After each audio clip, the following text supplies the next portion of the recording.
नमस्कार, AP talk टाइममा स्वागत छ। म निराजन भण्डारी। पार्टी एकताको 28 महिनासम्म नसकिएको भए पनि सत्तारूढ दल नेपाल कम्युनिस्ट पार्टी एकताको बाँकी काम पूरा गर्ने क्रममा अगाडि बढेको छ र यस सम्बन्धी निर्णय पनि गरेको छ। केन्द्रीय सचिवालयले पार्टी एकताका बाँकी काम 10 दिनभित्र टुङ्ग्याउनको लागि निर्णय नै गरेको छ। वास्तवमा 28 महिनादेखि थाँतिरहेका कामहरू के 10 दिनमा सम्भव छन्? नेकपामा केही समय अगाडि देखिएको जुन प्रकारको विवाद र सङ्कट थियो त्यो पुरै अब समाधान भइसकेको हो। देशको समसामयिक परिस्थिति लगायतका यी विषयमा आज हामी कुराकानी गर्छौँ। कुराकानी गर्न आज हामीसँग हुनुहुन्छ पूर्व मन्त्री एवं नेकपाका स्थायी कमिटी सदस्य छविलाल विश्वकर्मा। स्वागत छ यहाँलाई। धन्यवाद। अब झन्डै केही महिना यता नेकपा चाहिँ विभाजनै हुन्छ भने जस्तो हल्ला पनि भयो हैन, त्यो घटनाक्रमहरू त्यस्ता पनि देखिए र अलिकति बीचमा चाहिँ दुई अध्यक्ष बीच संवादहीनताको अवस्था आयो। 2-4 महिना त्यसै गरी नै बित्यो भन्दा पनि फरक पर्दैन र अहिले फेरि नयाँ सिराबाट अगाडि बढ्न खोजेको जस्तो देखिन्छ। के त्यो बेला आएका विवादहरू पूर्ण रूपमा अहिले सङ्कट मुक्त भएर नेकपा अगाडि बढेको अहिले त्यतिखेरका सङ्कटहरू मुक्त भए? वास्तवमा एउटा परिस्थिति यस्तो पनि रह्यो जुन परिस्थितिमा हामी ज्यादै असामान्य दौरबाट गुज्रियौँ। त्यो असामान्य खालको दौरबाट अहिले हामी माथि उठेका छौँ र एउटा सहमति र समझदारीका साथ जुन प्रस्ताव पारित भएर त्यसलाई कार्यान्वयन गर्ने तहमा हामी अगाडि बढेका छौँ। यो सकारात्मक छ।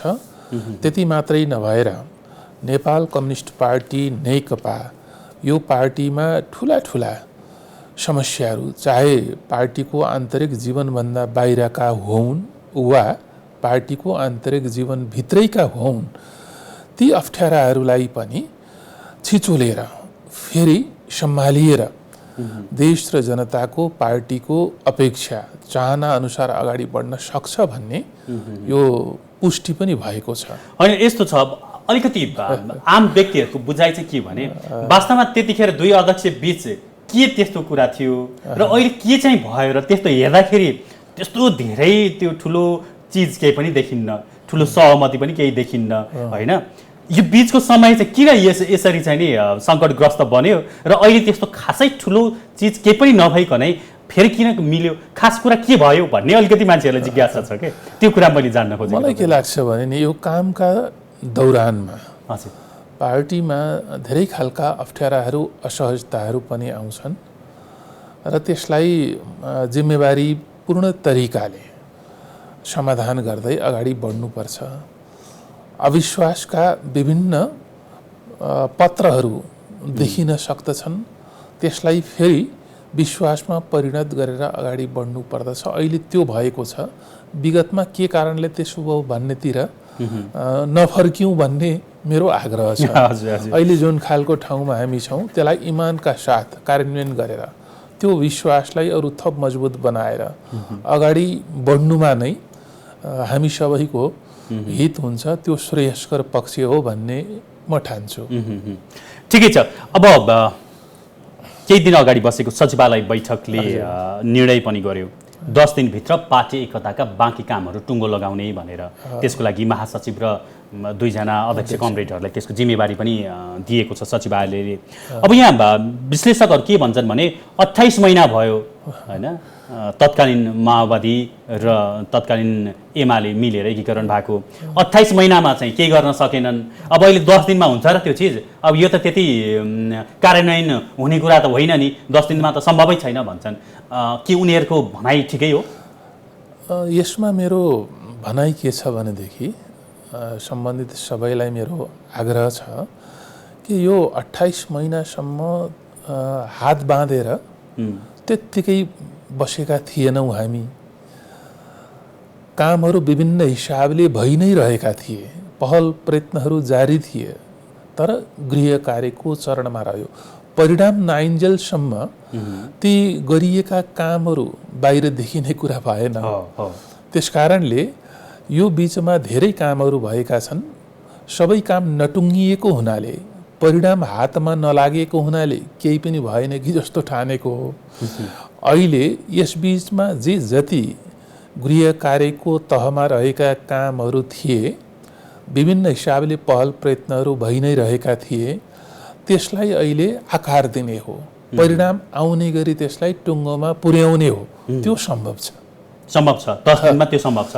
10 दिन मतलब अब 7-8 दिनमा त्यो सम्भव छ। जे होस्, यो तय गरिएको समय सीमा नेतृत्वले यत्तिकै तय गरे पनि हुँदैन। सोचेर विचार गरेर नै समय सीमा तय गरेर त्यो कामलाई टुङ्गो लगाउने भन्ने निष्कर्षमा पुगेको हुन्छ। त्यसमा आधारित भएर नै यो कार्ययोजना चाहिँ अगाडि बढेको छ।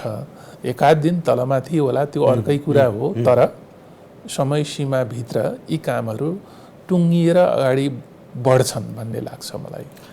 अब सबभन्दा ठुलो कुरा चाहिँ त्यो विश्वासको कुरा पनि रहेछ। त्यो विश्वास भनेको अघिल्ला नजिरहरूले पनि देखाउँछ। गएको माघमा केन्द्रीय कमिटीले 15 दिनभित्र पार्टी एकताको सबै कामहरू सकाउनु भनेर एक हिसाबले निर्देशनात्मक हिसाबले त्यो निर्णय भएको थियो। अब माघमा 15 दिनभित्र टुङ्ग्याउने भन्दाखेरि त्यतिखेर पनि केही पनि कामहरू अगाडि बढेन। अब अहिले फेरि 10 दिनभित्र टुङ्ग्याउने भनिएको छ। अब यो त भइरहन्छ, सिलसिला जारी रहन्छ भनेर त्यो एउटा विश्वासको कमी जस्तो देखिन्छ कि त्यो विश्वासको कमीलाई चाहिँ कमी छ। अब 10 दिनमा पनि यो नहोला भन्ने प्रकारको बुझाइ भएका व्यक्तिहरूलाई चाहिँ कसरी कन्भिन्स गर्ने त? एउटा सही र सत्य कुरा के हो भनेदेखि विगतमा हामीले बेसरी उत्साहित हुँदाखेरि तुरुन्तै यी सबै कामहरू टुङ्गिहाल्छौँ भन्ने लाग्छ। तर कामका दौरानमा ती उत्साहहरूमाथि जब अलिअलि बादलहरू मडारिन्छन्, त्यस पछाडि अलिअलि विलम्ब हुँदै जान्छ। हाम्रो विगत त्यस्तो भएको हुनाले अहिले पनि तय गरिएको समय सीमाभित्र के होला र भन्ने परेको हुन सक्छ। त्यसलाई अस्वाभाविक रूपमा लिनु हुँदैन। जस्तो कि पार्टी एकताको घोषणा पछाडि हामी त 3 महिनामा पार्टी एकताका खास गरी सङ्गठनात्मक कामको मामलामा हामी टुङ्गो लगाउँछौँ भनेकै हौँ। त्यति बेला निकै उत्साह थियो, त्यो भनेकै हो। तर साबिकका 2टा ठुला कम्युनिस्ट पार्टीहरू आफ्नो आफ्नो स्कुलिङबाट, आफ्नो कार्यशैलीबाट अगाडि बढेका यी पार्टीहरू, पार्टी नेता र कार्यकर्ताहरू, यसका सङ्गठनात्मक संरचना, यसका सञ्जालहरू, यिनलाई अलिकता चाहिँ यसलाई एक अर्कामा यी अनुभवहरू आदान प्रदान गर्दै, एक अर्कालाई बुझ्दै, मन छाम्दै यी कामहरूलाई क्रमशः टुङ्ग्याउनु पर्ने विषय हुन्। त्यस्ता विषयहरू थिए। त्यसैले उत्साहमा सबै काम तु गरिहालिन्छ कि भन्ने हुन्छ। तर कामका दौरानमा अगाडि बढ्दै जाँदा केही अब्स्टेकलहरू आउँछन्, तर त्यसलाई व्यवस्थापन गरेर अगाडि बढ्ने हो। र अहिले पनि जसरी चाहिँ हामी अगाडि बढ्ने पहल प्रयत्न गरेका छौँ, हामीले हाम्रो आफ्नो कामको क्षेत्रमा ती निर्णयहरूलाई कसरी कार्यान्वयन गर्छौँ त्यसमा निर्भर पर्छ। यदि अहिले पनि निर्णय त गरेका छौँ, तर निर्णय कार्यान्वयनका दौरानमा हामीले त्यही स्पिरिटलाई ठिक ढङ्गले समाउन सकेनौँ र हामीले आफूलाई केन्द्रमा राखेर त्यसपछि यो वा त्यो हिसाबले गतिविधि गर्न थाल्यौँ भनेदेखि यो बनेको विश्वासलाई फेरि कुनै न कुनै हिसाबले खलबल्याउने गतिविधिहरू भयो भनेदेखि अनि यसको सार्थकता रहँदैन। यो समय सीमामा यो स्पिरिटमा फेरि काम अगाडि बढ्न र टुङ्गिन सक्दैन। त्यसैले यसको मर्म, यसको भावना अनुसारले हामी सबै जो विभिन्न कामको क्षेत्रमा छौँ पार्टीभित्र, हामीले त्यसलाई तदनुरूप नै टुङ्गोमा पुर्याउनका निम्ति इमानदार प्रयत्न हामीले गर्छौँ। ठिक छ। अब 10 दिनको समय सीमा अध्यक्ष कमरेडहरू र महासचिवलाई सचिवालयले दिएको छ। अब त्यो 10 दिनपछि हामी समीक्षा गरौँला। अब यही बिचमा पार्टी एकीकरणको सम्पूर्ण काम सकिया छैन, 10 दिनमा सकिएला त्यो एउटा आशा छ हैन। तर यसरी पूर्ण रूपमा सबै काम नसकिँदै पार्टी चाहिँ महाधिवेशनमा जाने निर्णय पार्टीले गर्यो। अब चैतको अन्त्यतिर महाधिवेशन गर्ने भन्ने कुरा पनि भइसकेको छ। अब एकातिर राम्रोसँग पार्टी एकतै भएको छैन, अर्कोतिर अधिवेशनको तयारी पनि अब सुरु गर्नु पर्ला। अब यो एक प्रकारको हतार, यो एक प्रकारको छोटो समयमा यो जुन प्रकारको दुई पार्टी एक भइसकेपछि आएका मतमतान्तरहरू छन् त्यो निमित्यान्न होला र झन् झाँगिने सम्भावना हुँदैन यस्तो छोटो समयमा? अब यो पार्टीको महाधिवेशन आयोजना गर्ने सन्दर्भ यो हतारको विषय त होइन। हामीले यसलाई कार्ययोजनासहित समय सीमा समेत निर्धारण गरेर यो महाधिवेशनलाई आयोजना गर्नु नै छ। जहाँसम्म सङ्गठनात्मक कामहरूको टुङ्गो नलागिकन महाधिवेशन कसरी भन्ने हो, यसभन्दा अगाडि नै अर्थात् सम्पन्न भएको पार्टी केन्द्रीय कमिटीको बैठकदेखि नै हामीले यी कामहरू यी सीमाभित्र टुङ्गो लगाउँदै हामी महाधिवेशनमा जाने र महाधिवेशन समेत हामीले तय गरेकै हो। तर यस बीचमा विभिन्न खालका प्रतिकूलताहरू आए, जस्तै पार्टी जीवनभित्र पनि प्रतिकूलता आयो र बाहिर पनि प्राकृतिक प्रकोपदेखि लिएर यो कोभिड-19 को महाव्याधिदेखि लिएर अनेकन खालका असहजताहरू थिए र अझै पनि कुनै न कुनै हिसाबले छन्। तर हामीले तय गरेको समय सीमाभित्र हामीले हाम्रा कामहरू सक्नु पर्दछ। अब पार्टी एकताका बाँकी काम भन्ने बित्तिकै साह्रै धेरै कामहरू छैनन्। एक ढङ्गले हामी त अगाडि बढी नै सकेका थियौँ। बीचमा आएको पार्टी जीवनभित्रको वैमनस्यताले गर्दाखेरि हामीलाई अलि पछाडि धकेलेकै हो। अब त्यसलाई फेरि पुनर्व्यवस्थित गरेर बाँकी रहेका कामहरूलाई टुङ्गोमा पुर्याउन सक्दछौँ हामीले।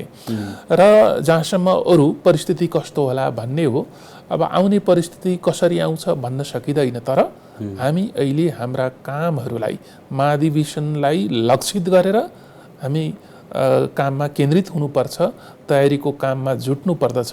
किनभने महाधिवेशनले नै पार्टी जीवनका धेरै विषयहरूलाई निष्कर्षमा पुर्याउँदछ। त्यसैबाट हामीले फेरि एउटा चाहिँ पार्टी जुन एकताबद्ध भएर अगाडि बढ्ने सन्दर्भमा अहिले पनि हामी चाहिँ तपाईँको सङ्क्रमणकालीन चरणमै छौँ। त्यस पछाडि मात्रै हामी नीति सिद्धान्त र विचारका हिसाबले र हाम्रो सङ्गठनात्मक हाम्रो संरचनालाई अरू दुरुस्त बनाएर अगाडि बढ्ने सन्दर्भमा एउटा चाहिँ महत्त्वपूर्ण फैसलाका साथ अगाडि बढ्न सक्ने स्थिति बन्छ। त्यसैले यो सम्भव छ।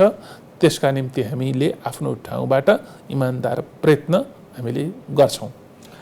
अब पार्टीभित्रको विवाद समाधान दुई अध्यक्ष बीचको हुन त कतिपयले दुई अध्यक्ष बीचको व्यक्तिगत इगो, व्यक्तिगत महत्त्वाकांक्षा हैन, व्यक्तिगत स्वार्थले गर्दाखेरि सिङ्गो पार्टीलाई यो प्रकारको असर परेको छ भन्छन्। अब त्यसमा केही हदसम्म सत्यता पनि होला। अब पार्टीलाई असर पर्नु भनेको समग्र देशलाई पनि असर पर्नु हो, किनकि पार्टीले नै अहिले सरकार चलाइरहेको छ, त्यो पनि महत्त्वपूर्ण सङ्ख्यामा। अब यो धेरैवटा बुदामध्ये एउटा मन्त्री परिषद पुनर्गठन गर्ने भन्ने पनि सहमति भएको छ। सचिवालयले पनि औपचारिक निर्णय पनि त्यसको गर्यो।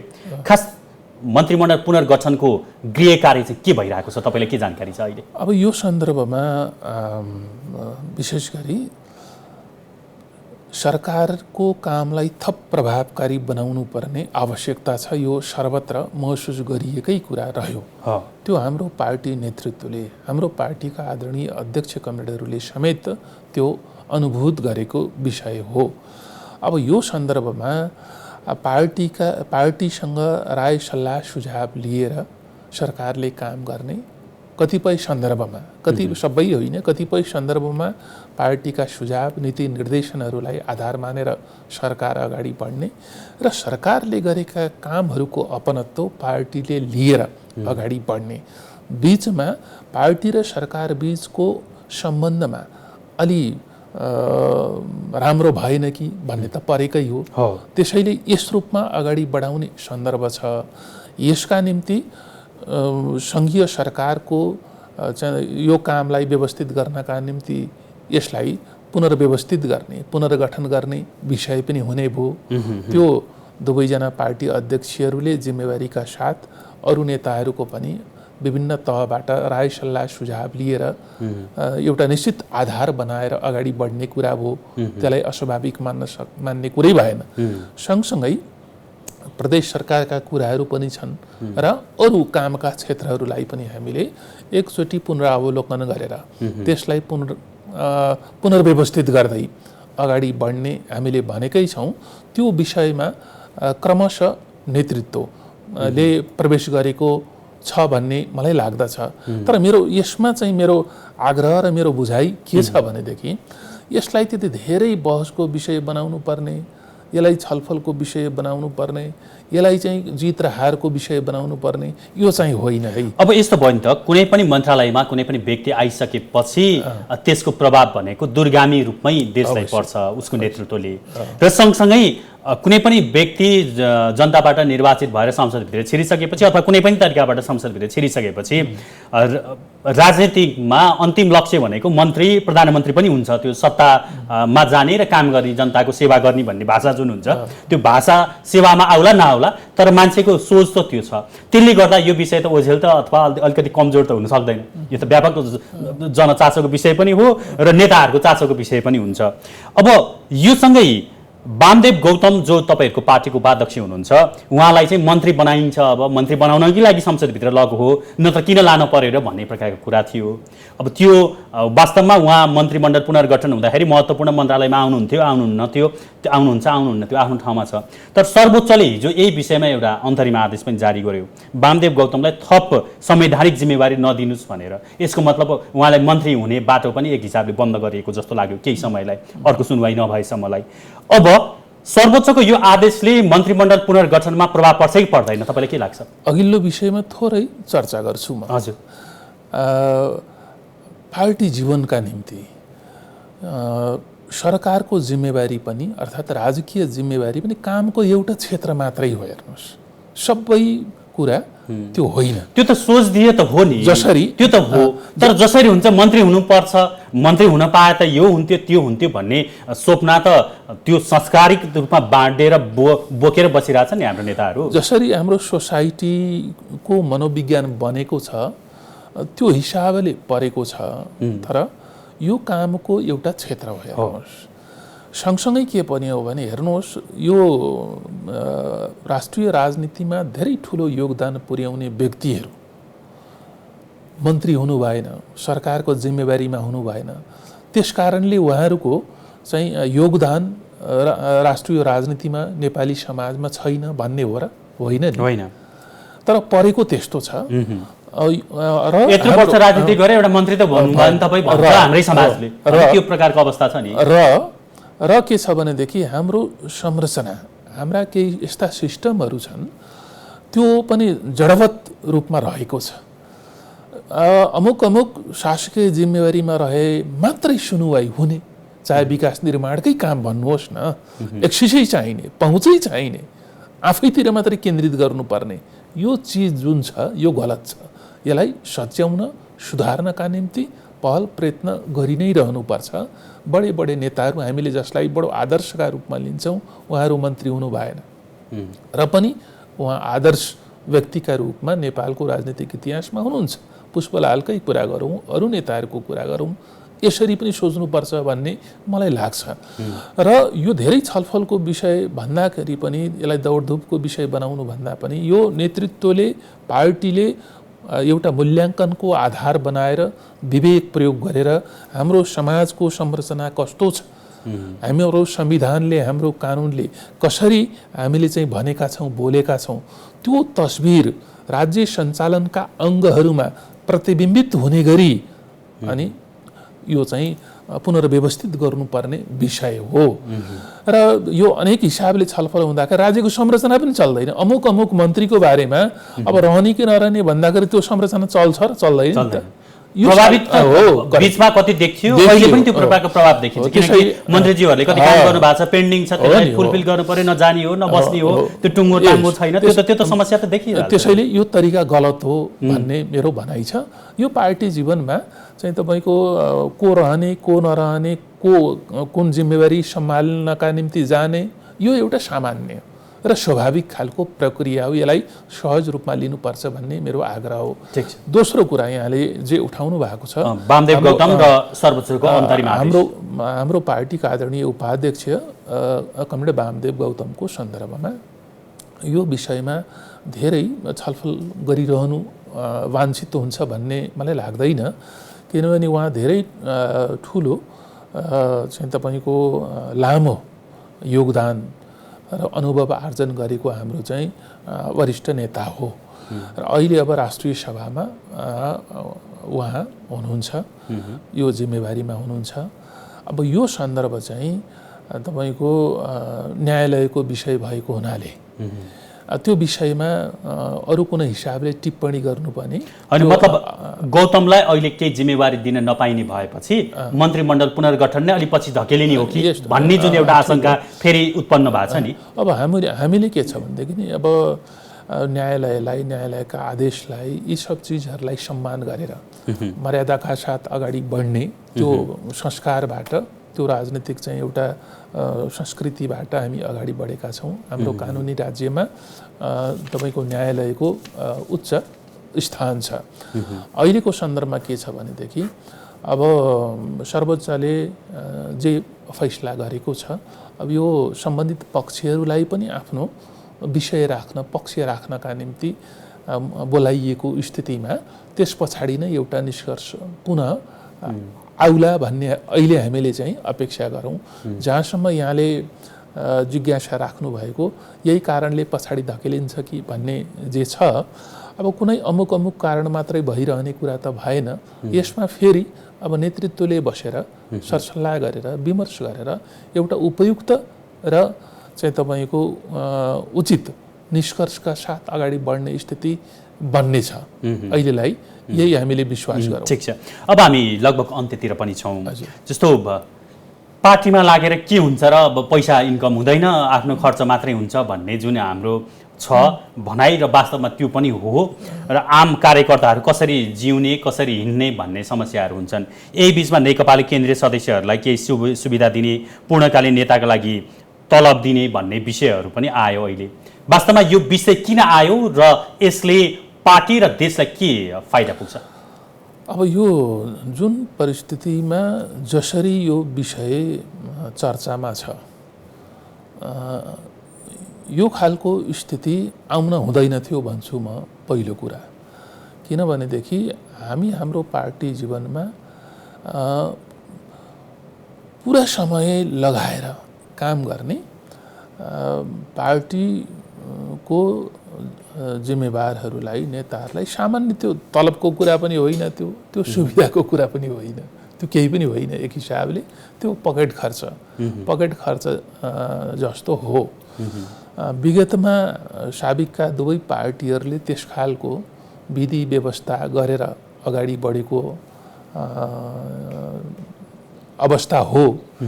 पार्टी एकता भइसके पछाडि त्यो परिस्थिति बनेको थिएन। त्यसो गर्ने भन्दै विलम्ब भएर गएको हो। यसभन्दा अगाडि धेरै पटक पनि त्यसमा कुराकानी भएको हो, छलफल भएको हो, तर त्यसले चाहिँ निर्णयमा पुग्न सकेका थिएन। किन पार्टी एकताका सबै कामहरू नटुङ्गिएको स्थितिले गर्दाखेरि पनि हो। त्यसैले त्यो कुनै तलबको विषय, सुविधाको विषय होइन, त्यो सामान्य पकेट खर्चको विषय हो। त्यो हाम्रो चाहिँ तपाईँको साबिक दुवै पार्टीको अभ्यासमा रहेको विषय भए हुनाले त्यसलाई निरन्तरता दिउँ भन्ने ठानिएको हो। यसलाई अतिरञ्जना जस्तो त्यो प्रकारको खर्च कहाँ ल्याउँछन् त पार्टीहरूले, होइन? पार्टीले चाहिँ अनेक अमुक ठाउँबाट चाहिँ पैसा असुल छ भन्ने कुराहरूलाई अलिकति बल पुर्याउने हो कि होइन? अब यति यो सेवा सुविधा बढाएपछि त पार्टीको खर्च पनि बढ्छ, त्यो प्रकारको कुरा गर्ने मान्छेहरू पनि छन् नि। यस्तो छ, यो के छ भने नि पार्टी जीवनमा रहेको व्यक्ति सम्पूर्ण रूपमा पार्टीमा निर्भर भएर पार्टीलाई सर्वोपरि ठानेर काम गर्ने हाम्रो संस्कार हो। त्यो संस्कार, त्यो हाम्रो अभ्यास यस बीचमा अलि खुकुलो भएको छ। त्यसलाई व्यवस्थित बनाउनुपर्छ। स्रोत साधन र अरू चिजका निम्ति बाहिरतिर भौतारिनु पर्ने त्यो चिज गलत हो। अहिले के छ भनेदेखि पार्टीको आफ्नो स्रोत भनेको हाम्रो पार्टीको नेकपाको पार्टीको आर्थिक स्रोत भनेको त प्रष्टाप्रष्टि छ। यसमा चाहिँ पार्टी सदस्यहरूले नियमित रूपमा पार्टीमा बुझाउने चाहिँ तपाईँको लेभी हुन्छ, सदस्यता शुल्क हुन्छ। यसलाई नियमित गर्दाखेरि राम्रै खालको एउटा स्रोत बनि नै हाल्छ। त्यो यस्तै प्रयोजनका निम्ति हो। दोस्रो कुरा, विभिन्न जिम्मेवारीमा संसदमा रहने हामीहरू छौँ। यसै गरी अरू कामको क्षेत्रमा रहने पार्टीका चाहिँ तपाईँको कार्यकर्ताहरू, नेता कार्यकर्ताहरूले आफूले पाउने सुविधा बापत एउटा निश्चित अंश त्यो पार्टी कोषमा जम्मा गरेका हुन्छन्, त्यसैबाट चल्ने हो। यसभन्दा अरूतिर हाम्रा आय स्रोतहरू छैनन्, यसमा कसैले पनि भ्रमित हुनु हुँदैन। त्यसैबाट एउटा न्यूनतम पकेट खर्च यसको व्यवस्थापन गरेर चल्ने हो, कार्यालय चल्ने हो, कार्यालयका निश्चित कर्मचारीहरू चल्ने हो, पार्टीका आफ्ना चाहिँ तपाईँको सेक्रेटेरिएट कामहरू चल्ने हो। अरू त सबै नेतृत्वले, पार्टी कार्यकर्ताहरूले आफ्नो व्यवस्थापनमै चल्ने न हो। त्यसैले यो सामान्य पार्टी संस्थालाई व्यवस्थित ढङ्गले परिचालन गर्नका निम्ति पार्टी नेतृत्वलाई पार्टीप्रति जिम्मेवार बनाउने र सामान्य पकेट खर्च उपलब्ध गराउने विषयमा मात्र यो सीमित छ। यो अरू कुनै विषयमा यो चाहिँ प्रवेश गरेकै कुरा होइन। यसलाई यसै रूपमा मात्रै हामीले बुझिदिनु पर्दछ, लिइदिनु पर्दछ। यसमा अरू हिसाबले प्रश्न उठाउनु हुँदैन भन्ने मेरो अनुरोध छ। हुन्छ, आजको लागि समय सकिएको छ। यहाँको महत्त्वपूर्ण समय र विचारको लागि म AP1 टेलिभिजनको तर्फबाट धेरै धन्यवाद दिन चाहन्छु। धन्यवाद, धेरै धेरै नमस्कार। हस्, दर्शकबिन, AP टक टाइममा आज हामीले कुराकानी गऱ्यौँ पूर्व मन्त्री एवं सत्तारूढ दल नेपाल कम्युनिस्ट पार्टीका स्थायी कमिटी सदस्य छविलाल विश्वकर्मासँग। उहाँसँगको यही संवादसँगै AP टक टाइमको आजको लागि समय सकिएको छ। हामी सबैलाई बिदा दिनुहोस्। नमस्कार।